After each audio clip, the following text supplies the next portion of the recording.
Hello, everyone. I'm Dr. Darsh Shah. And I'm Dr. Altamash Raja.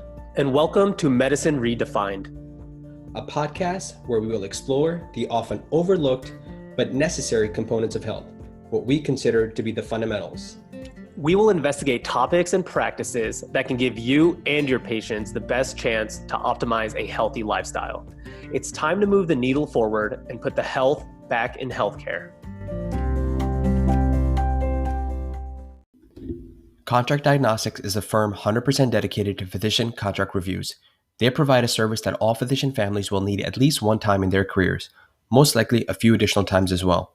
I love this company as they've helped over 10,000 physicians understand not only what they are signing, but what risks they are taking for their family. All contracts are reviewed by an in-house attorney and presented in a simplified way back to you. Using custom documentation, compensation data, and times outside normal business hours, they make it easy for you. All packages are flat priced, so you know what you will pay upfront. Residents and fellows can even make interest-free payments over time. So look them up at drpodcastnetwork.com/contract diagnostics or call 888-574-5526. Man, our discussion with EC Synkowski last week was an absolute gem. Darsh and I are such huge fans of EC, and we were so excited to have her on our podcast. You know, one of the reasons that EC is so special in this nutrition space is because she does a great job blocking out all the noise. There's so much confusion in the nutrition space today. And, she's done a great job in taking a not so novel concept and turning it into a novel approach. It's truly an elegant solution to get people healthy, get them eating better, and creating sustainable habits for long-term success when it comes to nutrition. So in this episode, Darsh and I talk about the lessons that we learned from EC and some of the key takeaways. So without further delay, enjoy this Lessons Learned for EC Synkowski. All right, what's up, everybody? Welcome to another episode of Lessons Learned here with myself and Altamash. This one was a really cool episode because we got somebody who we really looked up to. And when we started delving into EC Synkowski's methods, what she preaches, it really resonated with us. So what do you think, Altamash? No, I agree with you, man. I think, like I had mentioned on the episode, talking to her I was extremely excited because she's one of those folks who's actually day-to-day, kind of, again, like David said, on the front lines, dealing with, clients and patients and implementing some of these nutritional practices. And it's not just purely academic. She goes back and looks at the research. And we recently had Dr. Arndt, who's doing a lot of the research, and also, but she's more of on the clinical side of things. So it was really cool to see and talk to her and pick her brain on what matters and what really works. So I enjoyed that. Yeah, I think this is super cool to have, right, Dr. Arndt, where we went into the details, right? But all about the macros and kind of timing with everything. And here we kind of just had a good overview of, hey, this is kind of how we got to get back to basics sometimes. Not saying Arndt was wrong with anything, right? It was a way of optimizing, but this is sometimes, the approach that we fail to look at is looking at what EC would say, vanilla approach. Right. Or the 30,000 foot view, right? The big overview type of question. And she's huge on that big picture approach. Mm-hmm. Again, how does it all fit into what we're doing? And I think probably the best place for us to start is talking about the opportunity cost of poor nutrition, right? This is a concept that's been brought up time and time again. And I think it's important for just us as individuals to understand, but also as clinicians, as healthcare providers, we need to understand. And when we had talked to her about that, and we asked her why it even matters, the approach that she took, at least how she responded, said that essentially, those costs that we are spending learning on what the best medications are for obesity and trying to create a new pill to try to help with these diet approaches and a lot of these healthcare ailments that we have and we struggle in the Western society with, those costs can be diverted elsewhere. Like I'm at a very large academic center, so are you, and we get a lot of these, rare issues and diseases that we don't have answers for, and we're really far away from getting answers for. What we do have the answer for is how to get people healthy in terms of how to combat obesity, how to try to prevent cardiovascular disease and those types of things. And yeah, it's not sexy. And she had brought it again as well, that the simple isn't sexy thing. But that's exercise, sleep, good nutrition, eating fruits and vegetables. eating fruits and vegetables, somebody giving you that message, there's nothing novel about that concept, and that's unfortunate. But she's making it work. She's making it work, and she's made this really sexy approach, if you will, to a simple concept, which we're going to touch on a little bit Right. later. Right. So yeah, and it's funny you mentioned, we don't have all the answers, and oftentimes when we look at diets, especially now in today's Western world, whether it's Instagram, social media, we have experts in keto, experts in vegan, expert plant-based, expert paleo. And oftentimes, when we listen to podcasts or we look at the research, it's almost like we are refuting the other side rather than just saying, hey, as EC would call it, the and like approach, right? Like both things can work. A keto diet and plant-based, will work. And when we talk about the research, and you kind of touched upon this, is that we can always find a study that will support our thesis, essentially, right? The way we think about things. And that kind of blinds us to the other side. And it's funny, right? Because we can always find a research that will support what we're thinking. So it's important for us doctors to think about things with an and statement, right? It's not going to be one way or the other. You can go low carb, you can go low fat. So let's stop thinking about the extreme and start combining all these things and say, hey, what is the best approach where I can take all the letters of the alphabet and make alphabet soup? Yeah, no, I love that. I mean, that's such an interesting point. And again, it's not a crazy out of left field point, but it's so this whole topic that, like Dr. Arndt said, it's there's a few things that are as polarizing as nutrition, right? Religion, politics, and then Yeah. you identify yourself with this thing. Like I said, we already know the answers, but instead, all these experts, and again, I've been in that trap myself, where we're busy arguing the minutia. Right. Mhm. I think from an academic standpoint, it's an interesting debate. Okay. One of the hot topics that's been on social media as of late has been, calories in versus calorie out versus the relatively new carbohydrate insulin model, talking about, hey, sugar is bad and you need to look at that. Again, for the majority of the population, that's not where we're failing, right? We're failing, again, as we had talked about with EC. She said that greater than 80% of the folks Americans aren't eating enough Yeah. fruits and vegetables. And I Right. think everybody can agree that those are good for you. That's Mhm. not where the debate is, right? So just to kind of touch up on that point about why I think as healthcare providers, we should care. We know that healthcare costs are higher than ever due to the disease burden, right? I don't know if you've done this recently, man, but I mean, I've been kind of, again, it's that enrollment period for healthcare insurance, and I've been helping my parents try to get healthy. I cannot imagine. It's so expensive to try to buy health insurance now, and a lot of it has to do with the premiums are so high. It's because depending on your comorbidities, the expectation that the need is going to be high, right? I mean, and this is kind of just goes out through generally as a country, we're getting unhealthier and healthier.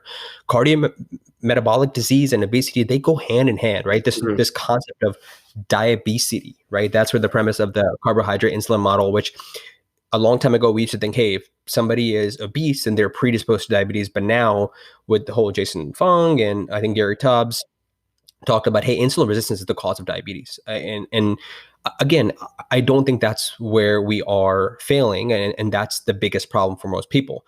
Another issue is, okay, obesity.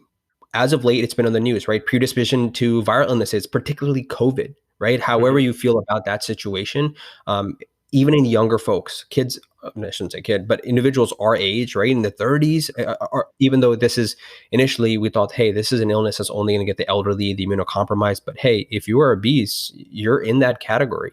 And so again, I think that it's really worth our time as healthcare providers to kind of focus on this, particularly because I don't know where I heard it, but I just wanted to do a quick Google search and looked up essentially what the food advertising budget is, from the food industry, right? A lot of Mhm. people villainize the food industry. I know David Ludwig from Harvard, and they talk a little about how the sugar is such an addictive thing and how it's completely hijacked the American mind. In 2017, I think this you'll find interesting. In 2017, I found out that the food advertising budget, this is kind of McDonald's and all those fast food companies and restaurants, was 13.4 billion, right? Comparatively, the CDC's budget for all chronic diseases and health promotion was 1.2 billion. Isn't that Unbelievable. mind blowing? So who do you think? I Unbelievable. mean, whose message is going to get across, whose voice is going to be louder, right? So that's a Exactly. really unfortunate part of this situation. And I think that's where our role comes in. We are marketing for the CDC, we are marketing for the USDA for eating right. And I think that as healthcare professionals, it's really imperative that we do a good job and we drive that message home. I yeah, 100% agree, man. And that's a scary stat. And in the episode you talked about how 41% of people are obese. That number definitely creeping up. And now we're even seeing research about obesity and affecting the genes, right? Epigenetics and how that's getting passed on with certain traits. So we're definitely going down this scary path. And this is why I love doing these episodes and trying to get these messages across to healthcare providers. Obviously we don't get taught that much about these topics in medical school, but hopefully, by listening to Dr. Sean Arendt, by listening to EC Synkowski, people can slowly start to realize and say, hey, as a provider, I can do a better job counseling my patients by delving into the research, by getting, the going into better resources and really, really making an impact. Yeah, no, I love that, man. And which kind of, I think it's a good segue into the next point that I wanted to bring up is this whole discussion between quality versus quantity, right? We spend a great deal of time talking to Dr. Arndt, talking about timing. Again, we can all agree that that's probably not as important. In fact, EC's principles touch on all the aspects: quality, quantity, and timing. But again, I mentioned that I had this bias that, okay, when we're looking at health, quality tends to be the most important. And she said that, hey, they both are, again, using the word and, right? Quality and quantity are important. And it really depends, because you can overdo it on the quality thing. If you're eating tons and tons of extra virgin olive oil and avocados and macadamia nuts, I mean, as healthy as they are in monounsaturated fat, I bet you that you can, completely mess up your lipid profile and have it in a caloric surplus and have difficulty with weight loss. And as a result, you're going to have some issues with cardiometabolic. I mean, it's better than eating all Twinkies. I think Dr. Arndt even talked about it. You can lose weight on the all Twinkie diet. Is it the best way to do it? No, it's not the best way to do it. Same thing. You can gain weight on all avocado diet. It's not the best way to do it, and it's not sustainable. That's the biggest thing. That's one of a point that she brings about. So I think that that's something really important to understand. And what I loved about her approach, which we're going to talk about in a second, is she focused on the quality approach because it addresses two birds with one stone, right? Mm-hmm. Because we're loading up on all these vegetables, and you take care of the volume, because it's very difficult to have a ton, like 500 calories of broccoli or Yeah, 500 calories of green bean, or really right. insert any vegetable. But so these things and fruits and vegetables, they're extremely nutrient dense, but they're not calorically dense. And so people tend to address both the quality and the quantity aspect of it. And it tends to leave much more room for quote unquote crap in your diet, or some of those cheat foods, or whatever you want to call it. And it's really it's a subtraction by addition method, which is truly an elegant solution. And I kind of want to plug in this TED talk she did called The Elegant Diet. I know you've seen it, so we'll post that in the social in the show notes here. Yeah, no, absolutely. I mean, going through these talks, talking with you is just, it's foolish for us to not think that the body can outsmart us, right? Like the body is Mhm. so complex. Just because you're eating so much kale or so much broccoli doesn't necessarily mean that the body's going to think of it as a positive all the time, right? There's so many different factors going on, whether it's environmental, genetics, epigenetics, your sleep, working out, exercise, everything is playing a role. And so that's why I think we have to bring it back to that basics and say, hey, and this is one of her principles, right? That your diet is not validated, right? You can't validate your diet. We're not 100% sure that, hey, even if you're eating this clean, healthy diet, you're going to win the game of healthy aging. We have no idea. Yeah, sure, it probably helps. We're going to play our cards that way. So let's get into her approach, right? So she calls it the 800-gram challenge, right? So 800 grams of veggies and fruit in a day. And then she will also prioritize her protein based off what I believe was zero point 0.7 grams per, Yep. per body weight. Yeah. Mhm. And so by doing that, like you said, you're getting 800 grams. It's not necessarily super difficult, but it's not easy. You definitely have to plan ahead, or you have to have enough of veggies and fruits in your fridge or wherever to make that happen. But once you do, you are going to feel fuller because you're getting those nutrient dense foods. You are, going to reduce the number of calories you have by the end of the day if you stick with that. Yeah, and just for clarification purposes, I think it's worth separating because initially she rolled out the 800 gram challenge, which is kind of what you alluded to, the fruits and vegetables only. The protein aspect, she added that later on, calling Oh, it right. easy macros, Mhm. right? Yeah. But again, easier to do because again, but as we know, as we talked about with David Ote, when you want to try to implement change, and you're talking about habit coaching, you don't want to give people too many different things, right? So we're talking about New Year's resolution, and if folks are going to just, if somebody, you're meeting somebody and they're eating, like I told you in that one study that I referenced, the meta-analyses, is people weren't even eating 3 servings a day, which is really 240 grams, right? If you're meeting an individual who isn't getting 250 grams a day, trying to get them to 800 grams plus add zero point 0.7 grams per body weight is going to be very challenging. So we started with one thing, and I think she chose to take the lower hanging fruit, which is Mhm. 800 grams, and then add the proteins in later on. And what I love about this is an actionable way to actually implement good nutrition into your life, right? All these approaches, this one is so easy to do. In fact, I've been doing it myself and it's very easy. And I don't always measure. Sometimes I do for fun, but I like how you can use, the palm of your hand, like a fist is kind of a cup. She said up to six fists. It obviously depends on what size hand you have, but Yeah. ballpark, you'll be okay, right? Right. And like you said, 800 grams of fruits and vegetables. And it doesn't matter if they're frozen, if they're canned, if they're organic, if they're locally sourced. Again, people tend to make it too complicated. Myself, I'm talking to myself first. I'm very guilty. I'm like, oh, do I need organic? Is it part of the dirty dozen? Does kale need to be organic, right? Is it potatoes and all these things? And sometimes we get too specific. You're focused on too detail. And it's just that whole, paralysis by analysis situation. You're not getting anywhere. And you're missing the big picture. You're missing that 30,000 foot overview.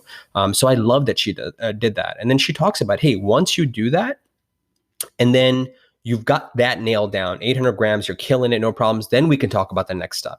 Right. And that's, again, where the principles come in. So, I mean, if you have anything to add on to that, go ahead. Otherwise, we can kind No, of yeah, talk yeah. one of our Let's principles. go into it. Last point here about the 800-gram challenge. I think we live in a data-heavy world, and we're all looking for data. I kind of mentioned I have a Whoop. My brother has an iWatch. Apple Watch, and all these things, Fitbit. We're all looking to track certain things.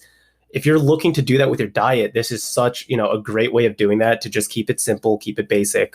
So I love the challenge. Yeah, no, absolutely. Yeah. And again, she even mentioned that there is a role for when we're talking about calculating all the macronutrients. And often, usually she does the pen and paper, but sometimes Mhm. she will use MyFitnessPal just to kind Yeah. of have an idea of where she is ballpark wise. And she's been doing a great job on social media. If you guys don't follow her Instagram, Optimize Me Nutrition, you need to check that out ASAP. Mhm. She's been putting it on her story every single day, documenting it in the last 12 days. I think she just wrapped it up, but it's been really cool.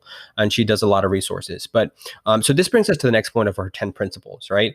So I mean, these are definitely worth checking out. I recently posted it on social media because she shared it, and it's free, so anybody can go check it out on our website, or you can just quickly Google it. But just some of the ones that you've already touched on, your diet cannot be validated. But what we're talking about right now is when you start becoming more analytical with your diet. This is one of the last points. Even though she said that they're 10 principles, but they're not in any particular order. They're all equally important. Mhm. And the last one that she had was there's a diminishing return on attaining perfection. So just going back to an example, if you're an individual who is getting to, from 250 grams and you've gotten up to 800 grams, and now you're like, okay, well, I'm at 15% body fat and I want to get to 10% body fat. Well, you might need to have to dial in a little bit more. You might have to get to the 0.7, 0.8, depending on your grams of protein, depending on your activity level. Perhaps you need to start focusing on your sleep. Maybe now you got to get to 7.5, 8 hours. You can't compromise with 6 hours sleep. And then, the example I think she gave was if somebody's like, I want a six pack, well, we'll talk about everything you need to do to get a six pack. And then you decide if it's worth it or not. And that's when you quote unquote pay to play, as she says.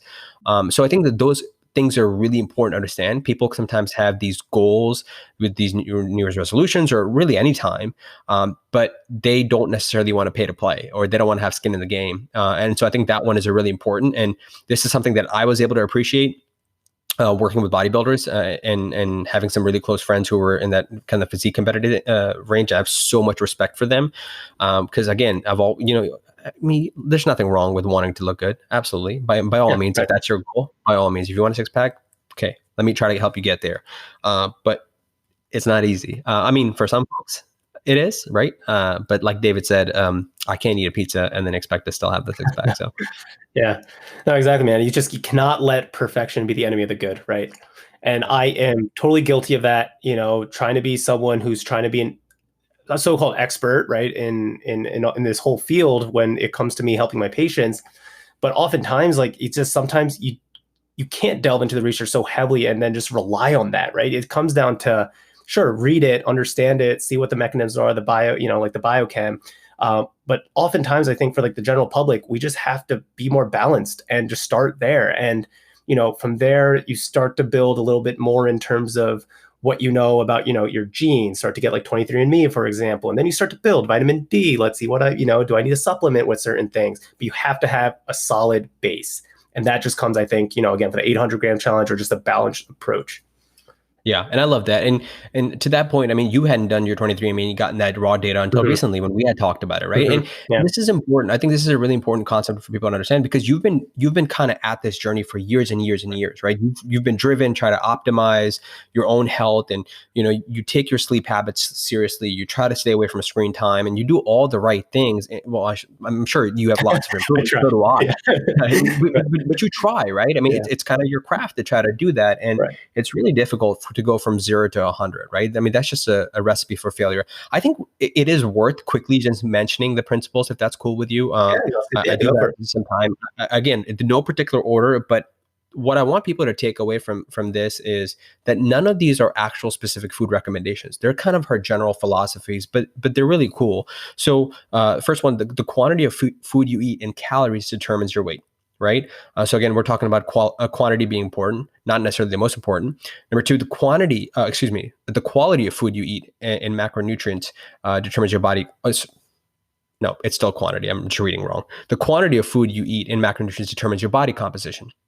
So calories, weight, macros, body composition, and there are two separate things. And for those, just body weight versus body fat percentage. That's one way to define body comp. Timing only matters to the extent if it affects quantity. Right. And that's her point about intermittent fasting, not necessarily, being more beneficial for weight loss. The quality of food as determined by micronutrient density, and I know you want to talk about this, determines your health. Here's probably one of my most favorite ones, goes back to the and concept. It's never one thing. It's never one thing. It's not the one X variable that's going to be the end all be all for everything. The next one, all diets control quantity to varying levels of precision. Here's another one, super important. We've been talking about it a lot. Sustainability is the most important factor in diet selection. And when she talks about diet and somebody says, hey, I'm going to get on this diet, she asks them, can you do this for 6 months? Can you do this for a year? And if the person says, no, I'm not really sure if I can stick with it for a year, then maybe that's not the one for you. Maybe you need to find something. And again, her elegant solution of trying to do 800 grams, that's pretty sustainable. It's easy to do. And the next one, the universal diet problem is processed foods. There's no debate there. Right. It doesn't matter which camp you're in, nutrition camp you're in, there's no debate there. Second last one, your diet cannot be validated. You've touched on this a couple of times. And then the last one, as we already touched on, there are diminishing returns on attaining perfection. So highly encourage people to go check that out. Again, these are just principles. And what I love about what she had mentioned is she's willing to change her mind as these get better. And she kind of had touched on that too. So yeah.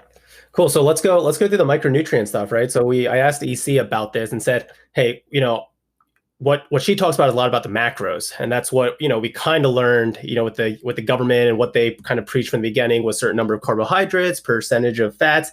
But now we're seeing this boom in so many people preaching, hey, make sure your vitamin D is optimal, make sure your selenium is good, your iron levels, your magnesium, your copper, whatever it may be. There's all these micronutrients that we're starting to see on social media. People post and say, hey, this is how you get this is how you get that. But is that necessarily super important to get, more so than your macros, right? And we're talking to EC about this, and she said, well, if you're having a balanced approach, there's no reason why your micronutrients would be low in anything. So in that sense, it might not be worth getting those lab tests unless, hey, right, you might be vitamin D, I think, okay, maybe, right? That's one that we're starting to see maybe some more research on and stuff, and definitely needs even more research to really see, is there really any benefit and whatnot? But I think, that was just a great point, especially, me being very interested in functional medicine. This is something that a lot of providers do, is that they start to look at your micronutrients, but what's the approach, right? The approach would be, hey, eat more diverse plants and food. Nothing changes, right? It's kind of like what we do in PM&R, right? If we're not going to get an additional test unless it's going to change our plan. or really any aspect of medicine, not necessarily Right, just right. physiatry. Yeah, that's true. But yeah, we use the MSK approach, but I mean that's true for neurology. That's true for Yeah. getting chest X-rays, whatever it might be. So yeah, I agree with you. I think that in one of our previous episodes, just maybe our conversations, you had talked about.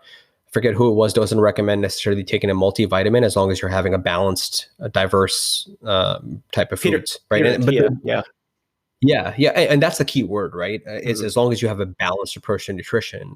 If you're eating the all meat diet or all plant diet, there's going to be some things you're going to be missing, and we learn about that in medical school, right? We learn about nutrition, mineral and vitamin deficiencies, and the issues they can cause. So, yeah, I do think that it comes back to that pendulum. That's my favorite Mhm. analogy. Is it just swings back and forth, right? So, somewhere in the middle is the right answer, and it's never one thing, as EC says. Yep, So absolutely. I think that the best probably way for us to kind of close it off is to talk about how we can influence change, right? So EC's doing it her way with the 800-gram challenge, lazy macros, and we've had some of these experts come on and talk about what they think are important and explain the science and offer their expertise. But what can we take away from this? Well, what did you take away from it, Darsh, and some of our colleagues? And how can we not only help our patients change and get better and improve, but also our loved ones? Yeah, it's funny because after talking to her, I definitely am going to change my approach to patients and loved ones, and I think the way I was doing it before was me thinking I'm an expert in this field and people are going to listen to me, so I can kind of just jump right in and say, hey, you need to read this book or check out this research paper. This is what, I learned yesterday, and this is why I'm doing this thing. And that's overwhelming for people who aren't in the field. And so, handing them over an abstract of a research paper and saying, "Hey, look at this," and then if you're interested, go fully into it. That's not gonna it's not gonna work, right? Like I know for my It would work father. for me. It would Yeah, work for right. me, but not. Exactly. So that's what I learned is I need to stay quiet for a little bit and observe and see what's the best way to approach like my loved ones or my patients. And I think I was actually just thinking about this like 5 minutes ago. For my father, it's probably reading a book. He's more academic. For my mom, it probably has to do more so with like the social aspect or family aspect and living longer, things like that. For my brother, it might be a combination of the both, right? So it's slowing down and thinking, hey, what's the best way I can influence this person? But then also realizing self-actualization is key, right? They're not going to want to change until they want to change, but that doesn't mean stop completely. You still have to have that open talk with them and keep that avenue open in case they say, hey, I'm ready to change now. What should I do? All right, great. Here's my chance to give that impact. Yeah, I love that, man. I think this is so complicated because eating habits are deep rooted in beliefs, right? Right. There's politics to the matter. There's religious aspects that need to be considered of. There are emotions. We get this massive dopamine hit, and these neurotransmitters get fired up when we're eating the different types of foods. And there are some social implications too, right? In terms of how people socialize and eat in parties and those kinds of things. So it is very challenging, and you would need to be considered in all those things. The other interesting thing that made me kind of just take a step back is she mentioned like, most people already know what's healthy and unhealthy. We've always known fruits and vegetables are good, right? Our parents know that you shouldn't be eating donuts all the time. The same thing with patients and significant others. Adults have that insight. Children, maybe you kind of need to teach them a little bit, but adults have that insight. So I think you touched on, you really have to wait for that opportunity. And this reminded me of that one case that Simone, when she was there, but way back in our first episode, she I think gave this anecdote of a patient she was seeing for neck pain, and he was talking about how when he tried to lift up his arm to smoke a cigarette, he wasn't able to. Something of that regard. Yeah. And then she said, wait. And she took that opportunity and she said, let's pause there because you brought this up clearly for a reason. So maybe, you use that opportunity. But again, as you said, I want to emphasize you don't want to jump in all in Mhm. and get that person to step back, right? Because that person stepping forward to meet you, you want to take one step forward. You don't want to pounce in that moment because you're going to Right. scare that person off, especially with something as polarizing and complicated as this. And then another important thing in one of the things that she had mentioned in the episode was that maybe you're wrong, right? Yeah, right, exactly. Maybe intermittent fasting isn't the answer. And maybe we don't have a complete understanding of the science, which we've talked about before. Today we think that again, if you had talked to me 10 years ago, man, I was like, everybody, we should be using coconut oil for everything, right? Yeah. And now I'm like, well, maybe not for everything, right? It's a little bit better. And so, that's an important point to understand as well. So, I think so. Some of the don'ts that we had talked about, not to do it, don't jump in, don't freak out. Another thing that she says, don't freak out if it's your loved ones, because the body is pretty resilient. Like, despite eating the SAD diet, Americans are living to close to 76, 70, 78 years old. I mean, that's pretty impressive, right? And I know in the blue zones they're getting up to 100 and 1 in every 4 individuals, but so that's impressive. So we have some time to make this change. Absolutely. Earlier on in the episode, this kind of brings it full circle. You talked about leading by example, doing the whole walking the walk, and make sure we do that. Again, shout out to you, because you do this and you do a great job documenting this on your social. And like you already said, just want to drive home that point that you want to use the small windows for conversations, but give them bite size. So those are some really important points. Absolutely, couldn't agree more. Yeah. Cool. Anything else, man? Any last minute closing thoughts? No, man, I'm super pumped that we're doing this, just like all these guests we're having here. I'm learning a lot. I'm hoping the listeners are learning a lot too. I just think there's a lot of value that we're getting from these guests. So we'll just keep it rolling, keep it going. Love it, man. Yeah. So guys, I highly recommend check out EC Synkowski on Optimize Me Nutrition. You can go check her out on our website. Obviously, you'll get a lot of the resources that we had mentioned, even though we're going to plug them in our show notes. But you can check those out for free. Oh, another thing, she's got the consistency tracker, right. Which is really cool. It's basically checking to see if you have met the 800 gram challenge for the day, if you've got, I think 7 hours of sleep she has in there, and if you've exercised. And exercise is really defined as anything, but she explains it really well in the video. So highly recommend you guys do that. If you want some accountability, it's to be part of kind of a community. And I think we all look for that camaraderie. So that's cool. And then, hopefully she'll come back on again. I know there's just so many more questions that I want to pick her brain on. She was limited on time this time, but we're looking forward to that. In the meantime, guys, if you guys have any questions from this, please feel free to reach out. Both Darsh and I are on social media. We're pretty active, so we're happy to take that. You can reach out to us via email, medredefined@gmail.com if you have any questions or anything else that you're interested that you want to learn more about. We're happy to kind of try to bring on guests to answer some of your questions and keep educating. That's what it's all about, and that's why we're doing it. Absolutely. All right. Peace.